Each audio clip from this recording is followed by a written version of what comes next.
পশ্চিমবঙ্গে এসআইআর এর কাজ শুরু হয়ে গিয়েছে।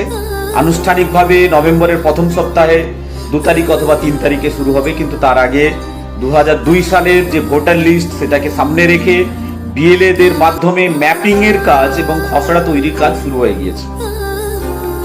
যেভাবে কাজ এগোচ্ছে এবং বিভিন্ন বিএলএদের সঙ্গে কথাবার্তা বলে যেটা আমাদের মনে হয়েছে যে আগামী দিনে পশ্চিমবঙ্গে একটা ম্যাসাকার পরিস্থিতি তৈরি হচ্ছে, একটা ভীষণ আতঙ্কের পরিবেশ তৈরি হচ্ছে এবং বহু সংখ্যক মানুষকে চক্রান্ত করে ডি ভোটার বানানো বা বেনাগরিক করার একটা চক্রান্ত আমরা উপলব্ধি করছি। সেজন্য ওয়েলফেয়ার পার্টি অফ ইন্ডিয়ার পক্ষ থেকে আগামী 16ই অক্টোবর নির্বাচন কমিশনকে একটা ডেপুটেশন দেওয়ার সিদ্ধান্ত নেওয়া হয়েছে। 16ই অক্টোবর বেলা 1টার সময় ধর্মতলার টিপু সুলতান মসজিদের পিছনে দ্য স্টেটমেন্ট হাউসের সামনে ওখানে জমায়েত হওয়ার সিদ্ধান্ত হয়েছে।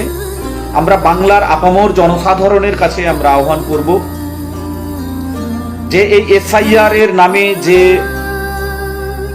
ভোটার লিস্ট থেকে নাম বাদ দেওয়ার যে চক্রান্ত তৈরি হচ্ছে, সেই চক্রান্তের বিরুদ্ধে প্রতিবাদ জানাতে ওয়েলফেয়ার পার্টি অফ ইন্ডিয়ার ডাকে এই প্রতিবাদী সভা, বিক্ষোভ মিছিল সহ সভাতে সকলকে যোগদান করার আমরা আন্তরিকভাবে আহ্বান জানাচ্ছি।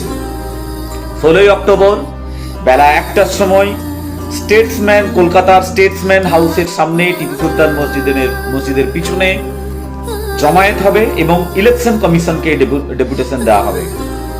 আসুন আমরা কাঁধে কাঁধ মিলিয়ে এই যে চক্রান্ত চলছে সেই চক্রান্তের বিরুদ্ধে আমরা আওয়াজ তুলি এবং এই কর্মসূচিকে এসআইআর এর নামে ভোটার লিস্ট থেকে নাগরিকদের নাম বাদ দেওয়া, ব্যাকিংয়ে পিছন দিক থেকে এনআরসি করার যে চক্রান্ত, সেই চক্রান্তের বিরুদ্ধে আমরা আওয়াজ তুলি, আমরা ঐক্যবদ্ধ হই। ধন্যবাদ।